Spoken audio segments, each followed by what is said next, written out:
warahmatullahi wabarakatuh. Saya Muhammad Rendra Asti Pramudia, kelas 1B1, NIM 2304010131.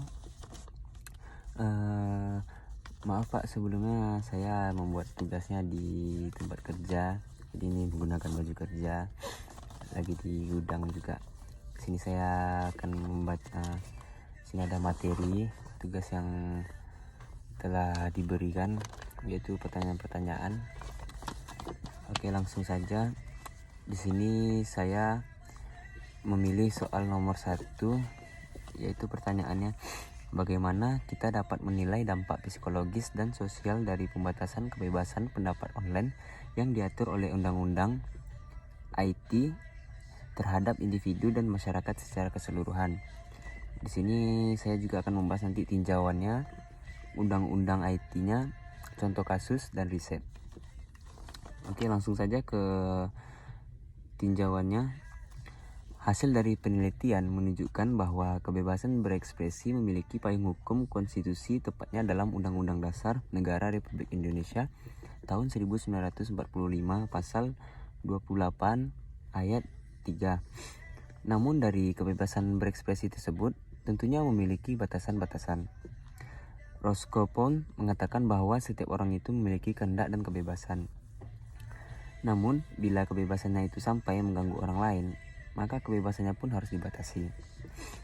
Di sini ada juga Undang-Undang IT di Indonesia.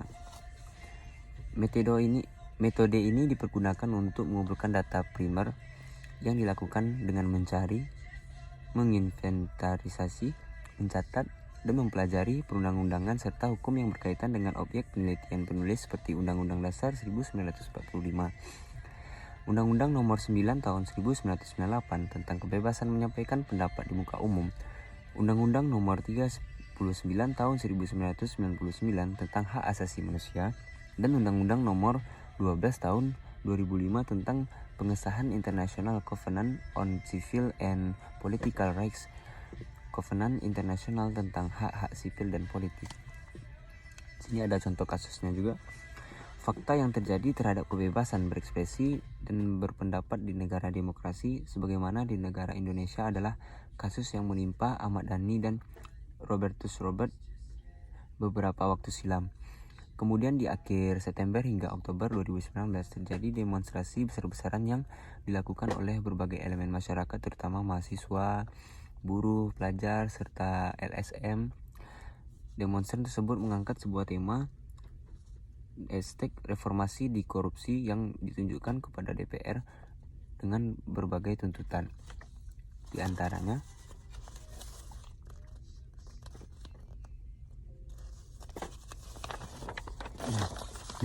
antaranya penolakan terhadap RKUHP, pembatalan Undang-Undang KPK, pengesahan terhadap Undang-Undang TPKS. Demonstrasi terbesar ini sayangnya direspon oleh Polri sangat represif dan bertentangan dengan hukum yang ada, mulai dari represivitas kepada demonstran, wartawan, buruh, bahkan sampai mengakibatkan meninggalnya dan mahasiswa di Kendari akibat terkena senjata api oleh oknum Polri. Riset tentang dampak konten negatif ya. Seiring berkembangnya zaman dan pengaruh globalisasi, semuanya mengalami peningkatan dalam segala hal. Terlebih dalam teknologi yang semakin canggih, memudahkan seseorang untuk mendapatkan informasi yang positif, namun hal yang negatif pun tidak bisa dimanfaatkan. Dalam bidang informasi dan komunikasi, berkembangnya teknologi tersebut, maka semakin besar peluang untuk memanfaatkan media sosial untuk menemukan pendapat dan berekspresi. Di sini juga ada saya ambil kritik terhadap Undang-Undang IT. Kebebasan berekspresi dalam pandangan John Locke adalah cara untuk pencarian kebenaran. Kebebasan berekspresi ditempatkan sebagai kebebasan untuk mencari, menyebarluaskan dan menerima informasi serta kemudian memperbincangkannya, apakah mendukung atau mengkritiknya sebagai sebuah proses untuk menghapus miskonsepsi kita atas fakta dan nilai. John Stuart Mill mengatakan, kebebasan berekspresi sangat dibutuhkan demi melindungi warga dari penguasa yang korup dan tiran. Pemerintahan yang demokratis, masyarakat warganya untuk menilai kinerja pemerintahnya Dalam memenuhi kebutuhan kontrol dan penilaian itulah warga seharusnya memiliki segala informasi yang dibutuhkan untuk pemerintahannya. Di sini juga ada komitmen terhadap keseimbangan. Komitmen Indonesia dalam mengakomodir hak untuk menyampaikan pendapat dan berekspresi dapat dilihat dari fakta bahwa dari peraturan perundang-undangan tidak ada intervensi dari secara mendalam dari negara untuk mengatur materi apa saja yang diperbolehkan atau tidak ketika menyampaikan pendapat di muka umum. Bahkan sampai tatanan SOP dan persyarat untuk memberikan notifikasi. Untuk menyampaikan pendapat di muka umum, tidak ada aturan mengenai muatan yang akan disampaikan, bahkan tempat untuk menyampaikan. Kecuali beberapa larangan yang diatur dalam peraturan perundang-undangan. Di sini ada kemitraan globalnya. Seiring berkembangnya zaman dan pengaruh globalisasi, semuanya mengalami peningkatan dalam segala hal. Terlebih dalam teknologi yang semakin canggih, memudahkan seseorang untuk mendapatkan informasi yang positif. Namun hal yang negatif pun tidak bisa dinafikan. Dalam mendapatkan informasi yang positif, dalam bidang informasi dan komunikasi, berkembangnya teknologi tersebut, maka semakin besar peluang untuk memanfaatkan media sosial untuk mengemukakan pendapat dan berekspresi. Setiap perkembangan positif dari teknologi informasi tentu saja tidak pernah lepas dari aspek negatif. Perkembangan teknologi informasi mendorong lahirnya kejahatan-kejahatan baru yang disertai dengan modus operandi yang baru sama sekali. Maka tak heran jika dikatakan bahwa kejahatan tumbuh dan berkembang mengikuti perkembangan masyarakat, atau dengan kata lain sesungguhnya masyarakatlah yang menyebabkan terjadinya kejahatan. Langsung penutup dari soal pertama ini. Pemerintah atau pejabat di bawah pemerintah agar tidak terlalu sensitif atas sebuah kritikan, apalagi berdasarkan fakta. Justru harus menjadi suatu acuan untuk melakukan introspeksi atas kinerja yang telah dilakukan, karena negara kita menganut sistem demokrasi penegak hukum untuk memahami kembali hal apa saja yang bisa dijadikan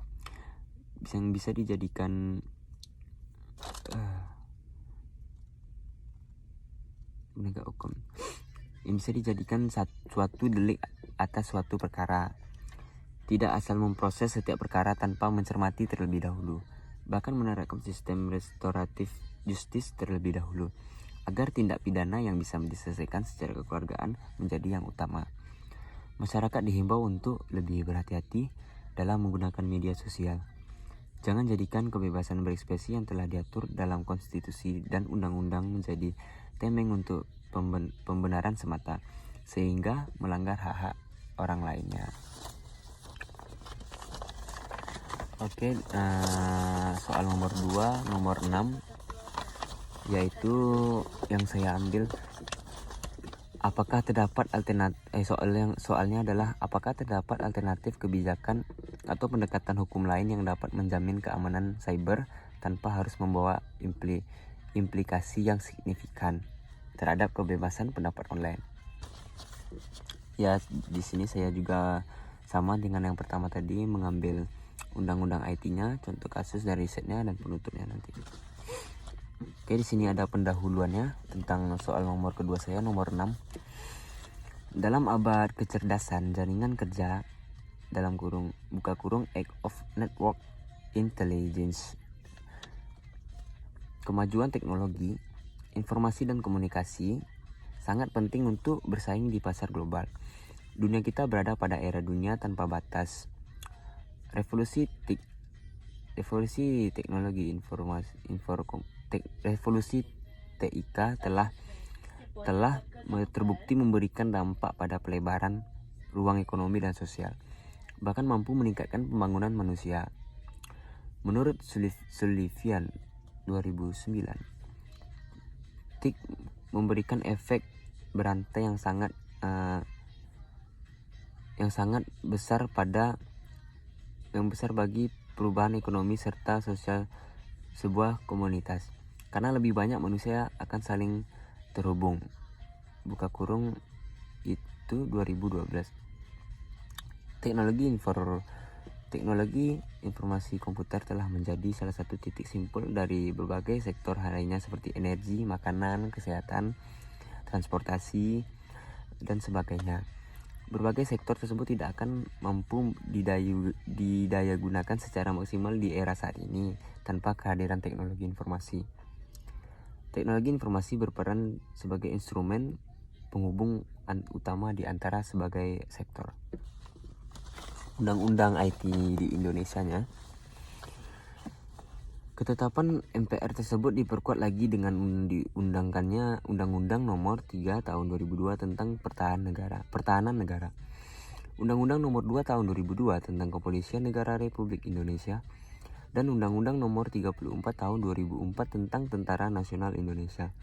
Walaupun demikian, reposisi tersebut berdampak pada adanya ketidakterkaitan penanganan masalah pertahanan dan masalah keamanan dalam negeri yang seharusnya bersama-sama dengan keamanan sosial merupakan satu kesatuan dalam keamanan nasional.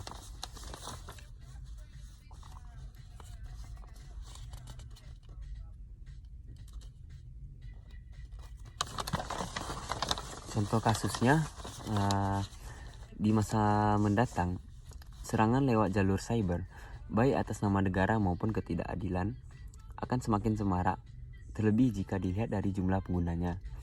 Indonesia merupakan salah satu negara di dunia dengan jumlah pemakai internet terbanyak.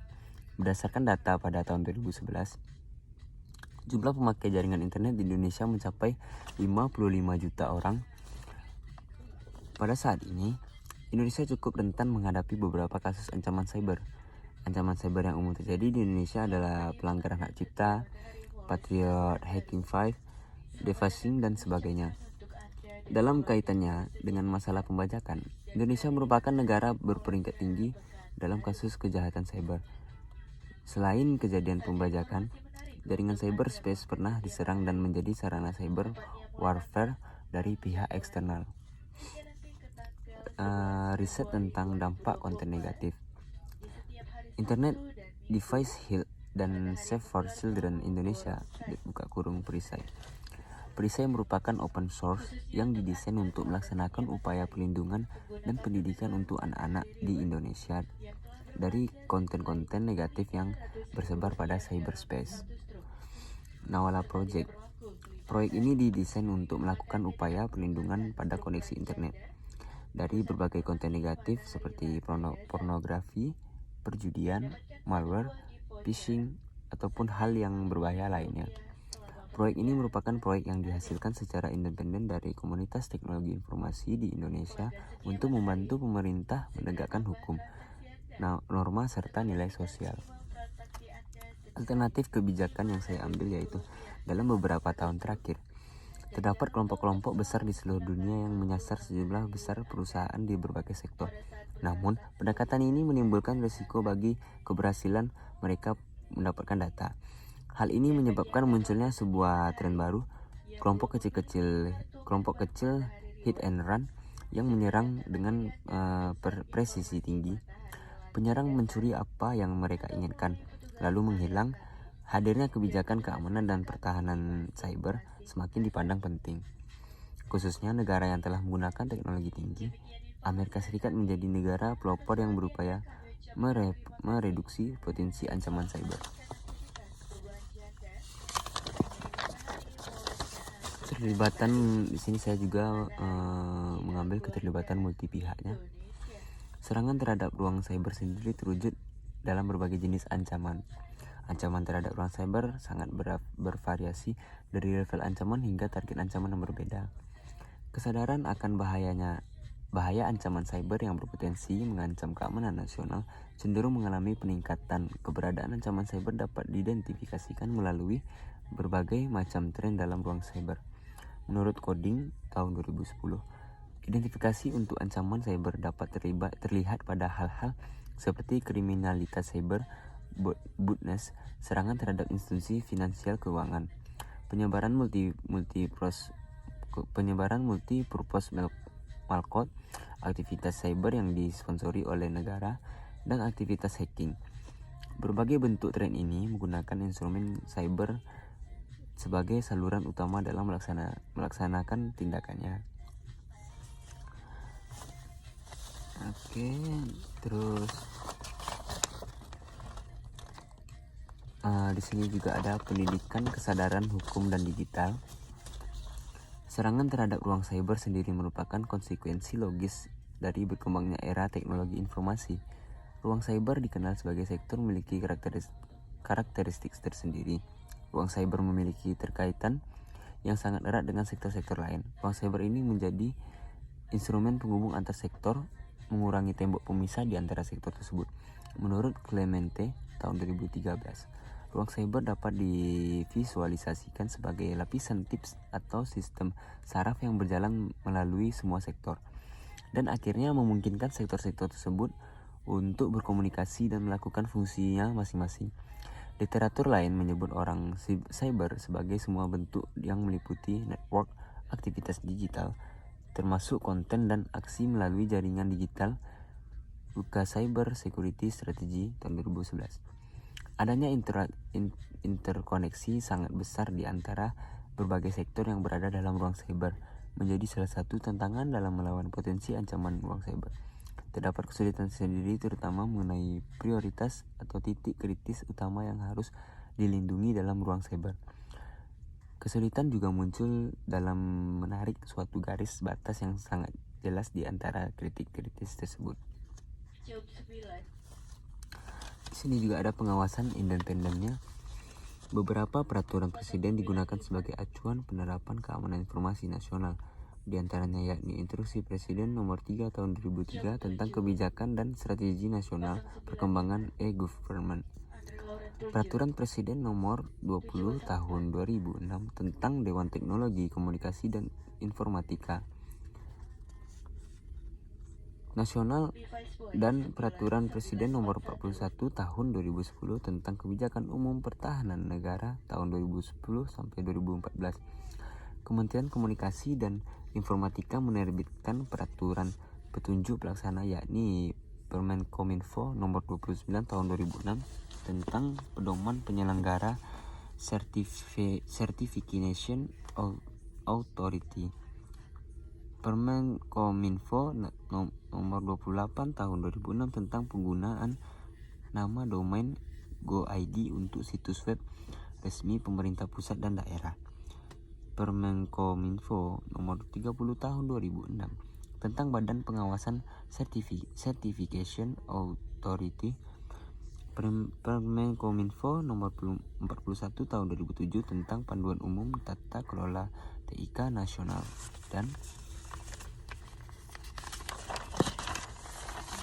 dan Kemenkominfo Nomor 57 Tahun 2003 tentang Panduan Penyusun Rencana Induk Pengembangan e-Government Lembaga. Penutupnya yang saya simpul yaitu, namun mengacu pada hasil pemetaan dengan menggunakan social network analysis, maka dalam rangka harmonisasi kebijakan keamanan cyber, maka diperlukan penyusunan ulang model kebijakan nasional keamanan dan pertahanan cyber, National Cyber Security, dalam sistem pertahanan negara untuk melakukan peraturan ulang pemangku kepentingan dalam sistem pertahanan negara yang komprehensif dan integratif dengan menggunakan kerangka the policy process as a hierarchy yang memandang kebijakan publik berhubungan erat dengan dimensi ekonomi dan dimensi politik serta interest actor. Maka seyogyanya tidak lagi menempatkan masyarakat sebagai objek, namun seharusnya diperhitungkan sebagai bagian yang berkontribusi terhadap perubahan kelembagaan kebijakan cyber security di berbagai negara. Oke, sekian saja dua soal yang telah saya jawab. Apabila ada kesalahan kata yang saya ucapkan, mohon dimaafkan. Terima kasih telah menonton presentasi saya. Assalamualaikum warahmatullahi wabarakatuh.